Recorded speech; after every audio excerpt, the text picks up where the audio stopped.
Welcome, everybody, to Football Discussion Daily. My name is Joe, here with co host TGO. CGO or George. Today's the 15th of February, 2026, and we are talking about several things that happened today.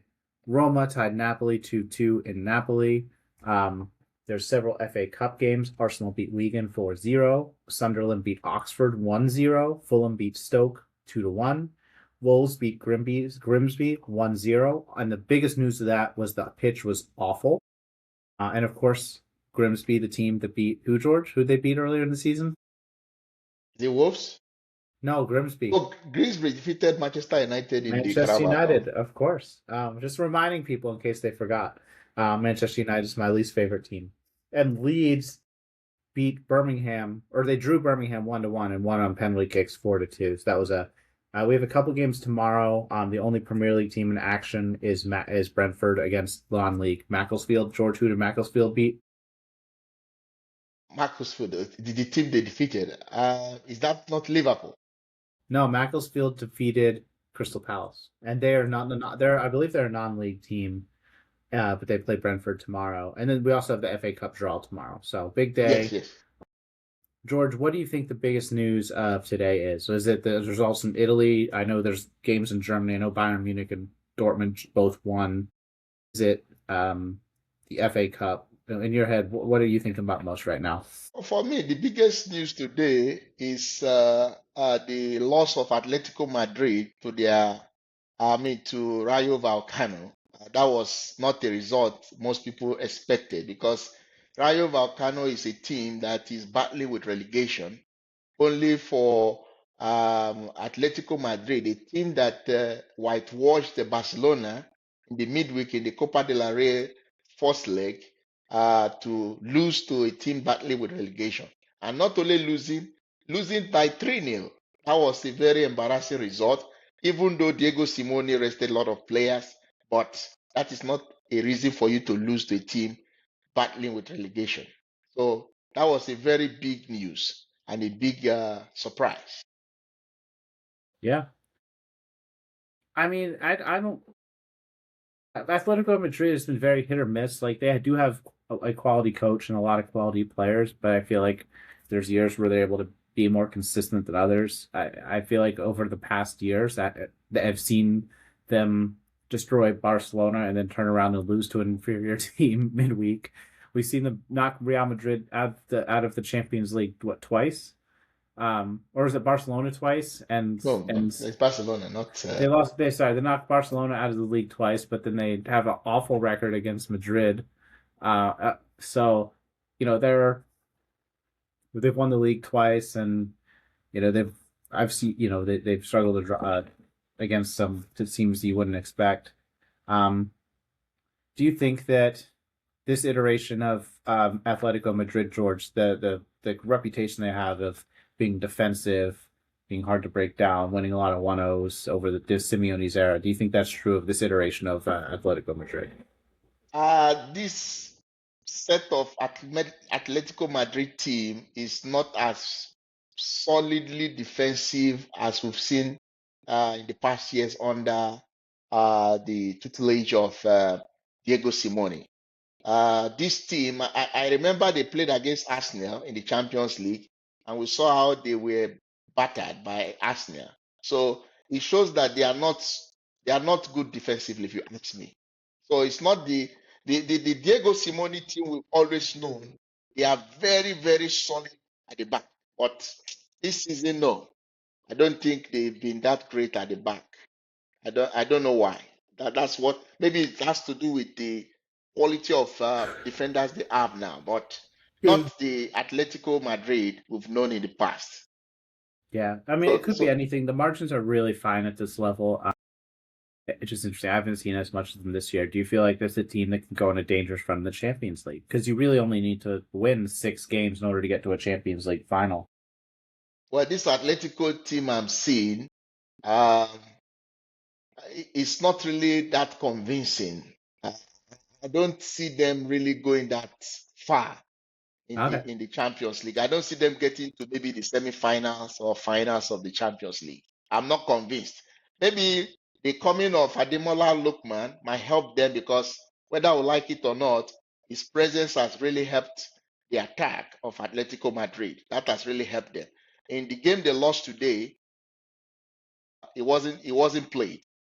Maybe that can really make a lot of difference. We saw what the coming of a player like this guy called Carrasquilla, the impact he made with PSG when he came. He came in and we saw he was able to help the team to even progress and get to the final of the Champions League and won it. So it's a possibility, but I'm not really too convinced yet. Maybe that can happen. Yeah. Well, anything can happen in football, but we're just guessing on what's most likely. So it's good to know, George. I haven't seen him play much this year. I'm excited to see him in the Champions League knockouts. What about FA Cup, George? We had a couple results today. I think there's 5 games. I think the biggest news was the pitch on Grimsby is worse than you'll ever see in the Premier League. I feel like that's a bit unacceptable at a professional level. Grimsby's what, like League One? Yes, Lewu. Those guys are still making a lot of more than I am at my desk job. Those guys deserve to have a good pitch. I don't know. What was the biggest FA Cup news you felt today? I think that was a very big news today because nobody expected such kind of terrible pitch today. Everywhere was muddy. The bad state of the pitch because we're told that it has to do with the rain.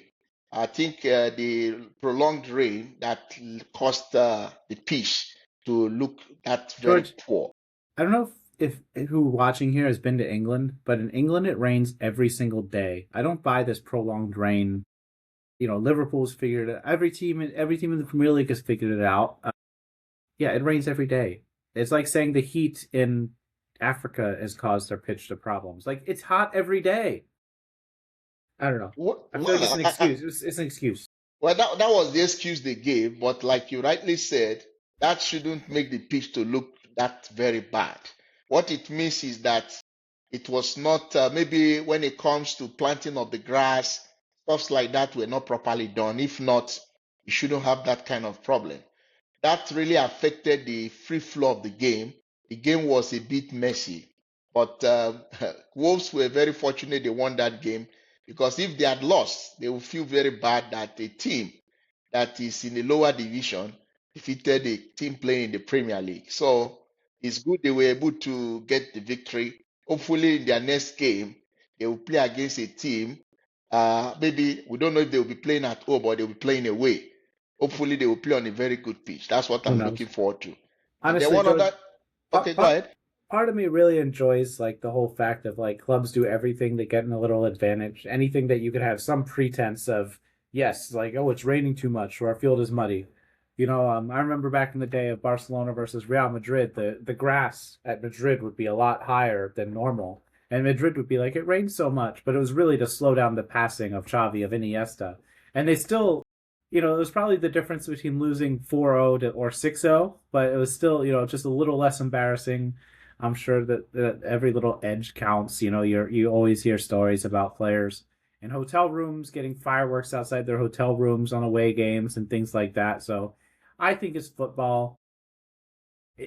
As long as nobody's getting hurt or injured, I think these things you have to do everything in your club's power. So I'll take back at least the sentiment I had earlier. I think it's one of the more romantic aspects of football, the fact that Grimsby played on that messed up pitch.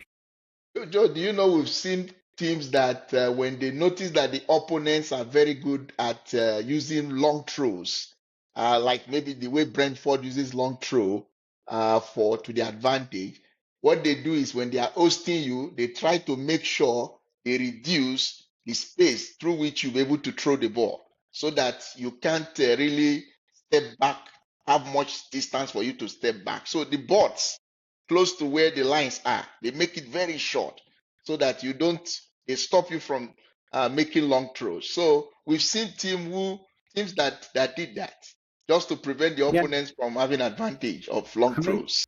the reality is all of football is about getting as much of an edge as you can. We talked our first podcast, George, was on AFCON. I felt that the Moroccan team had gone a little bit too far with some of that stuff, like taking away towels and shooting laser pointers, and that's going so far that you're.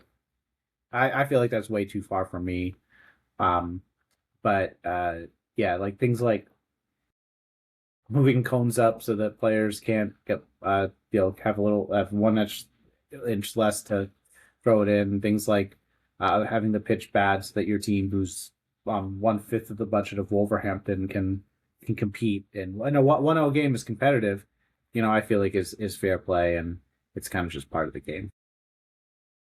And then I like to talk about the game between Arsenal and Wigan.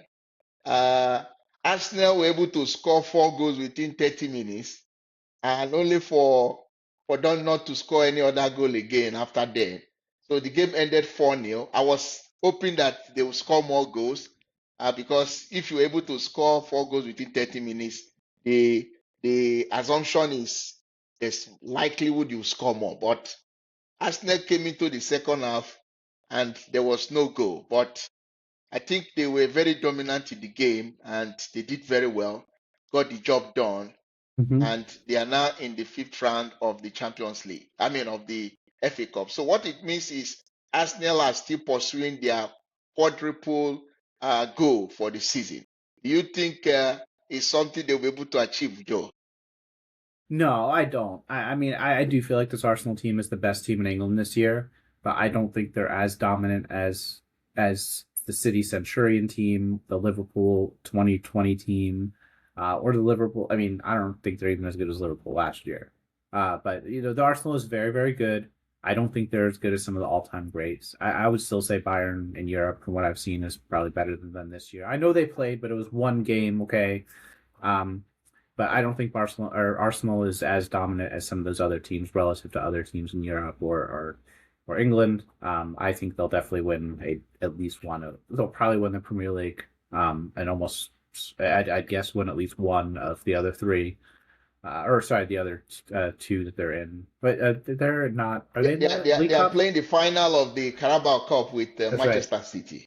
Yeah, yeah. I think they'll probably win one or two more, but I don't one more, but I don't think all three. I think the Champions League and FA Cup just take so much more luck because even if you're the better team, it's one game. Anything can happen in 90 minutes. We've seen Grimsby beat Manchester United. We've seen Macclesfield beat Palace, and I think you could see, a team win against Arsenal, especially if they're, you know, in Europe.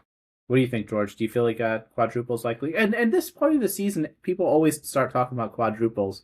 How often has a quadruple ever happened? Like twice, 3 times ever As in the history of soccer?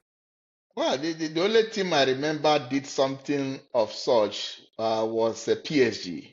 Uh, PSG Pep won. did it at Barcelona his first year. I think he got all the So, trophies. so it's not something easy to achieve. We remember last season, Liverpool at some point, it was as if they will be winning the quadruple, but just of a sudden, everybody realized that won't happen again. They were knocked out of the Champions League, they were knocked out of the FA Cup, and then when they played the final of the Carabao Cup with Newcastle, Newcastle defeated them. So they ended up winning Yeah. just the Premier League. So sometimes fans can always dream, players can always dream. It's their right to dream, but at the end of the day, there is no guarantee that will happen. I disagree. I feel like okay, so fans Jurgen Klopp has a quote, fans can dream, a player has to focus on the following game. Once a player starts dreaming, he starts getting unfocused. Like a player can't I think a player has to be focused on the following game. If you lose focus for just 1 second, you're gonna get wrecked at this level. And player yeah, players can, have to Um I do feel like that balance is necessary, and I do feel like that's certainly the mentality that Arsenal has right now. Arteta is keeping them focused. Let me close out today just by asking a couple questions. What matchup would you like to see in the next round of the FA Cup? What was your favorite goal today in all the action? There was quite a few. I think there was maybe 10 or 11 goals today. Let us know your favorite goal. And the last question is, do you feel like Arsenal has a chance at the quadruple? Let us know your thoughts. Appreciate you listening. Have a good one.